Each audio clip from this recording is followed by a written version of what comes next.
الشيطان الرجيم بسم الله الرحمن الرحيم لا إكراه في الدين قد تبين الرشد من الغي فمن يكفر بالطاغوت ويؤمن بالله فقد استمسك بالعروة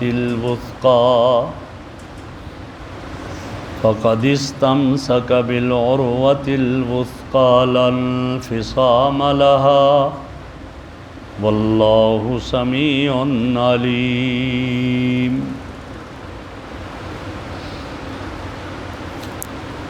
لا اکراہ فی الدین، دین میں کوئی سختی اور جبر اور زبردستی نہیں ہے۔ قد تبین الرشد من الغی، البتہ تحقیق ہدایت واضح ہو چکی ہے گمراہی سے۔ ومن یکفر بالطاغوت، اور جو طاغوت کے ساتھ کفر کرے، وَيُؤْمِن بِاللَّهِ، اور اللہ پر ایمان لے آئے، فَقَدِ اسْتَمْسَكَ بِالْعُرْوَةِ الْوُثْقَىٰ، پس اس نے مضبوط پکڑا ہے کڑے کو، لَا انفصام لَهَا، جس کے لیے ٹوٹنا نہیں، واللہ سمیع علیم، اللہ سننے والا اور جاننے والا ہے۔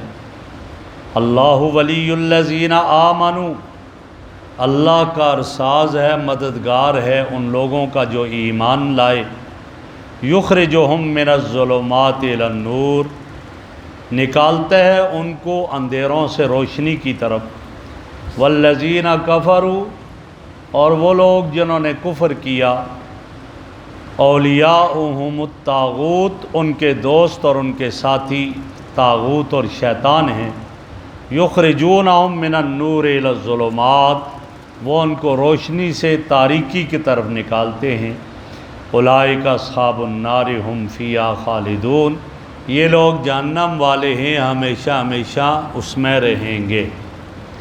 میرے محترم بزرگوں اور دوستو، آیت الکرسی جو قرآن کریم کی سب سے عظیم آیت تھی، اس کا تذکرہ ہوا، اور آج کے اس درس میں یہ بتایا جا رہا ہے لا اکراہ فی الدین، دین کے اندر کسی کو زبردستی داخل نہیں کیا جا سکتا، کسی کو ڈنڈے کے زور پر آپ دین میں داخل نہیں کریں گے، بلکہ یہ انسان کا اپنا انتخاب ہے، چاہے وہ ایمان قبول کرے اور چاہے وہ ایمان قبول نہ کرے، زبردستی اس کو ایمان میں داخل نہیں کیا جا سکتا کہ بھائی تو نے کلمہ پڑھنے آ رہا، نہیں، ایسی بات نہیں۔ اس آیت کا شان نزول یہ بیان کیا گیا ہے کہ نبی اکرم صلی اللہ علیہ وسلم جب مکہ مکرمہ سے ہجرت کر کے مدینہ منورہ آئے تو مدینہ منورہ دو طرح کے لوگ رہتے تھے، ایک یہودی جو بڑے مالدار بھی تھے اور پڑھے لکھے، اور دوسرے عرب کے لوگ تھے اور جو غریب تھے اور پڑھے لکھے بھی نہیں تھے۔ آپ علیہ السلام تشریف لائے تو جو عرب والے تھے وہ آپ کا ساتھ دینے لگے، ایمان لے آئے، آپ نے بھائی چارہ قائم کر دیا، مہاجرین اور انصار کہلانے لگے، وہ ان میں بھائی چارہ قائم کر دیا اور وہ وہاں پر رہنے لگے۔ ہوا یہ کہ ان میں سے ایک شخص، اس کا جو بیٹا تھا ابو حسین، اس کے دو بیٹے، وہ یہودیوں کے پاس پہلے پڑھنے کے لیے گئے تھے اور وہاں پڑھتے پڑھتے وہ یہودی بن گئے۔ آپ علیہ السلام نے جب مدینہ سے بنو نذیر اور بنو قینقاع، یہ دو قبیلے یہودیوں کے تھے، جب مدینہ سے نکالا، بدر کیا، مدینہ بدر کیا، تو اس شخص نے آ کر اپنے دونوں بیٹوں کو پکڑ لیا، کہا میں نہیں چھوڑوں گا، یہ اسلام قبول کریں بس، ورنہ نہیں چھوڑوں گا۔ اس پر یہ آیت اتری کہ نہیں، کسی کو زبردستی آپ اسلام میں داخل نہیں کر سکتے۔ بعض مفسرین نے یہ بھی لکھا ہے کہ اسلام سے پہلے مدینہ کے جو لوگ مشرک تھے اور عرب تھے، وہ یہ کرتے ہوتے تھے کہ وہ نظر مانتے تھے میرے ہاں اگر بیٹا ہوا میں اس کو یہودی بنا دوں. اب جب بیٹا ہوتا اس کو یہودیوں کے حوالے کر دیتے, یہودی بن جاتا. اب جب آپ نے مدینہ سے بنو نذیر اور بنو قینقاع کو نکالا تو اب بہت سارے یہ جانے لگے, تو اس وقت یہ کھڑے ہو گئے وہاں کے ہماری اولاد ہے, ہمیں نہیں جانے دیں گے, یہ ایمان قبول کریں. آیتیں اتر گئی, فرمایا نہیں زبردستی کسی کو نہیں کر سکتے. اسلام تو صاف صاف کہتا ہے کہ آپ دیکھیں کافر اگر رہ رہے ہیں, کفر ہے, تو اس کو اسلام کی دعوت دو. قبول کر لی تو ٹھیک, نہیں قبول کرتے انہیں کو جزیہ دے کر وہ رہیں, اور ان کی جان مال عزت آبرو کی حفاظت ایسے ہی ہوگی جیسے مسلمان ہوتے.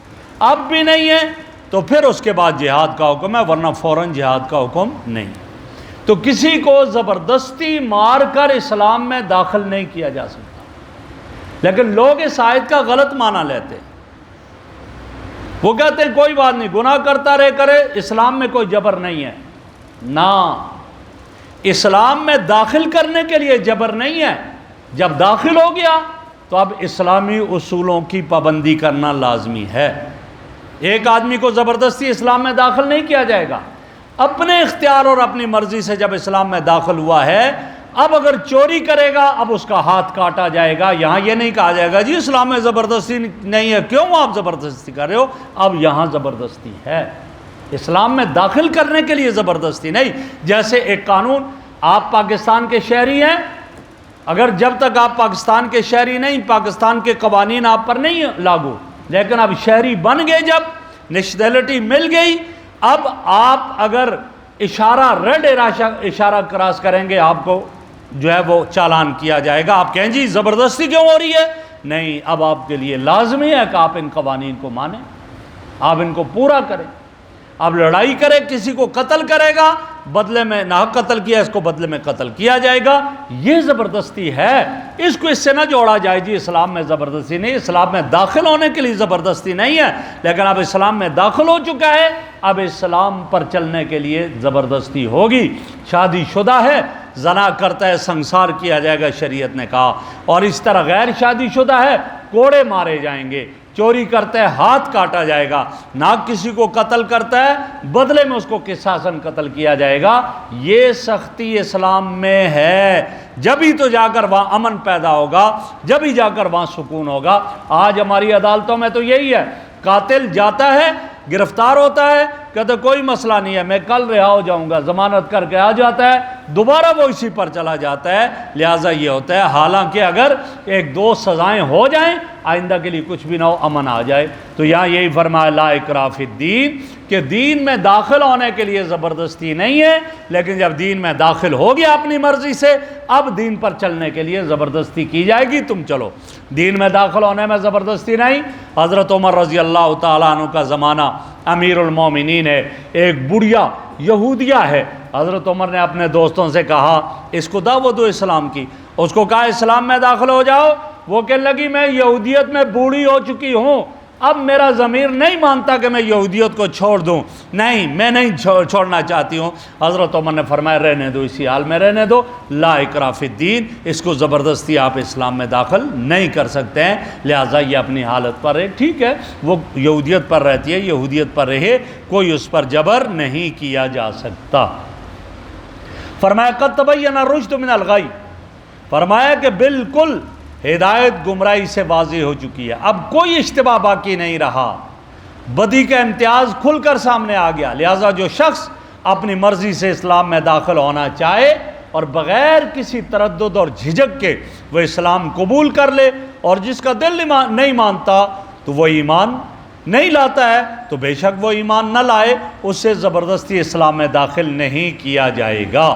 آگے کا فمن یکفر بالطاغوت ویؤمن باللہ, فرمایا کہ جب یہ کیفیت ہوگی, اسلام اور کفر الگ الگ ہو گئے, اب جو آدمی یکفر بالطاغوت, طاغوت شیطان کا انکار کرے گا, طاغوت سے مراد یہاں شیطان, اور طاغوت کی تفسیر امام جعفر صادق رحمہ اللہ نے یوں کی, فرمایا کل ما یشغلک عن الحق ہاں فہو طاغوت کا، ہر وہ چیز جو تجھے حق سے روکے وہ تیرا طاغوت ہے۔ شیطان روکتا ہے وہ طاغوت ہے، والدین حق سے دین سے روکتے ہیں وہ طاغوت میں آ جائیں گے، دوست روکتے ہیں وہ طاغوت میں آ جائیں گے، ہر وہ چیز جو اس کو حق سے اور دین سے روکے وہ طاغوت ہے۔ تو فرمایا جو آدمی طاغوت کا انکار کرے، شیطان کا انکار کرے، بتوں کا انکار کرے، وَيُؤْمِن بِاللَّهِ، اور اللہ رب العزت پر ایمان لے آئے، تو اس کا حال کیا ہے؟ فَقَدِ اسْتَمْسَكَ بِالْعُرْوَةِ الْوُثْقَىٰ، اس نے مضبوطی کے ساتھ پکڑ لیا ہے،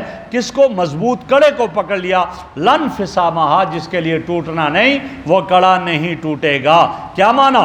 یعنی جس نے اسلام کا دامن مضبوطی سے تھام لیا، اس کا ہاتھ گویا ایسے مضبوط جگہ پر پہنچ گیا ہے جہاں پر وہ محفوظ ہو گیا ہے، اور اس کو کسی قسم کا خطرہ نہیں ہوگا، اور وہ ان مضبوط مقام سے جو ہے وہ کبھی کمزور ہو کر نہیں ٹوٹے گا۔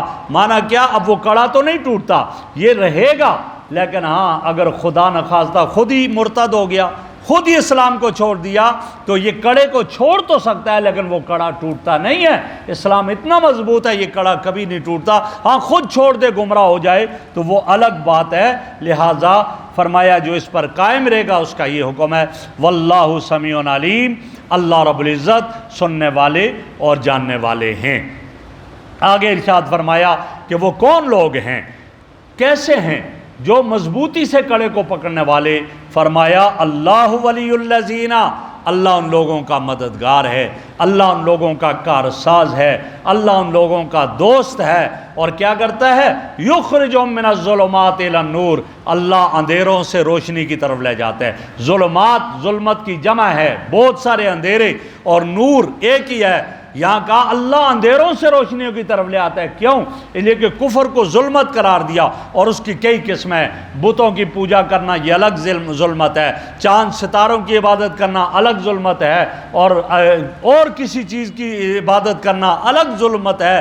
لہذا کفر کی کئی صورتیں ہیں، اس لیے جمع لے کر آئے، ظلمات کہا، اور ایمان ایک ہی ہے، لہذا اس لیے وہاں نور مفرد لے کر آئے، واحد لے کر آئے۔ تو فرمایا جو جن اندھیریوں میں ہو، چاہے وہ گمراہی، چاہے وہ نفاق، چاہے وہ کفر، چاہے وہ کسی اور اندھیریوں میں ہو، ادھر سے نکالتا ہے اللہ ان کو، اور ایمان کے نور سے منور کرتا ہے، ایمان کی دولت سے مالا مال کرتا ہے۔ اور فرمایا فمن شرح اللہ صدرہ للاسلام، اللہ جس کے سینے کو اسلام کے لیے کھول دے، پھر اس کے لیے کیا ہے؟ ان کے لیے تو یہ ہے، فرمایا ان تتقوا اللہ یجعل لکم فرقانا، اللہ سے ڈرو گے اللہ تمہارے لیے حق اور باطل کے درمیان فرق ڈال دیں گے، اللہ تمہیں نور ایمان سے منور کر دیں گے۔ فرمایا یہ اللہ ہے، اور اللہ ایسے دوستوں لوگوں کا کارساز اور ایسوں کا دوست ہے۔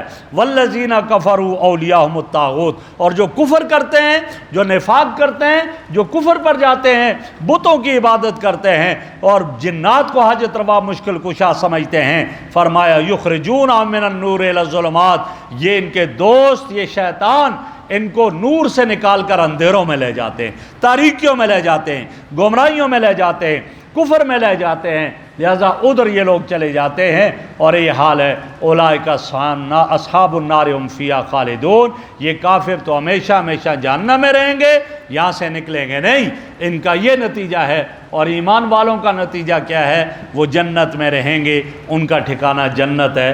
اللہ رب العزت ہمیں عمل کی توفیق عطا فرمائے۔ الحمدللہ رب العالمین والعاقبۃ للمتقین، والصلاۃ والسلام علی رسول محمد وآلہ وسلم۔ سبحانک اللہم وبحمدک، نشہد ان لا الہ الا انت، نستغفرک ونتوب الیک، نستغفرک ونتوب الیک۔ صلی اللہ تعالی علی خیر خلق محمد وعلی آلہ وصحبہ اجمعین برحمتہ۔